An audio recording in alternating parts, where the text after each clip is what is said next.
Alright, so this time I'm gonna give you two sets of problems that involve percentage increase. So I have two examples for a set.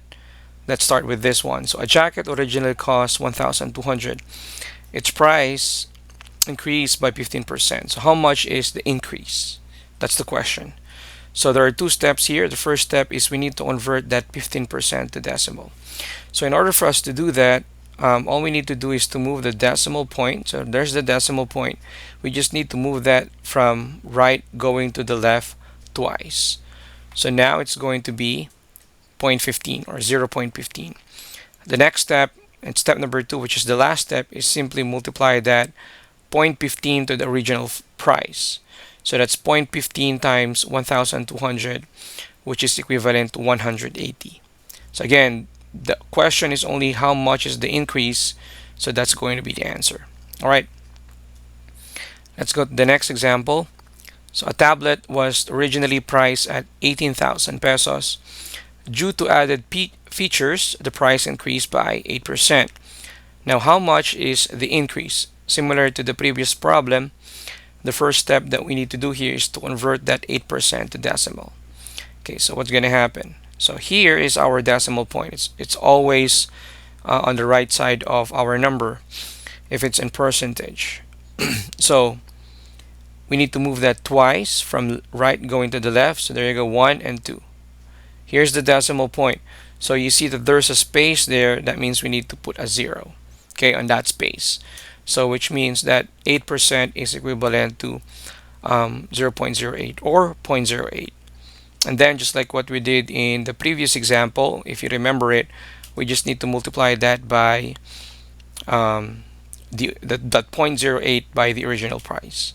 So 0.8 or 0.08 rather times 18,000, which is equivalent to 1,440 pesos. That's going to be the increase. All right, so now the next problem that I'm gonna show you is going to be something like this. So Elena's monthly salary was 25,000 pesos. She received a 10% raise. So that's an increase. The question is, what is her new salary?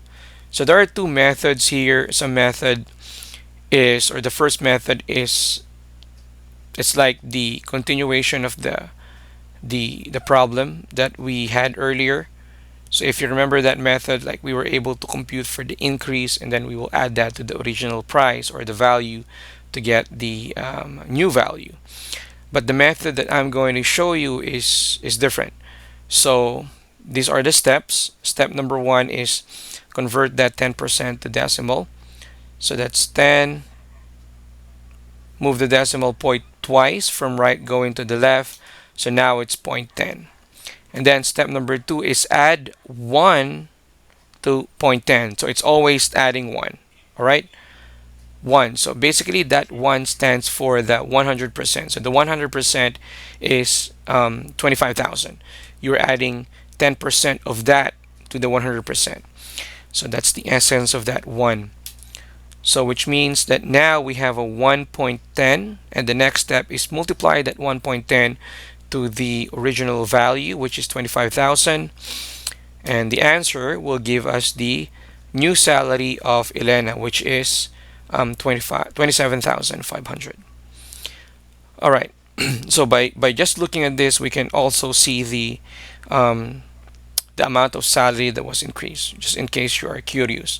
So you just need to subtract those two, 27,500 minus 25,000. That's going to give you 2,500. All right. Let's go to the next one. A textbook originally cost 640 pesos. Now the increase is 12.5%. So what's the new price of the textbook? All right. So step number one, just like what we did in the previous example, convert 12.5% to decimal. So here we obviously the decimal point is we can see the decimal point, so you just need to move that from right to the left. There you go. So now we have a 0.125, the equivalent decimal of 12.5%. And just like what we did in the previous example, we will add that to 1. So that's 1 times or plus rather 0.125. That will be the answer. And then last step is multiply that 1.125 to the original cost, which is 640, and the result will give us the new price of the textbook, which is 720 pesos.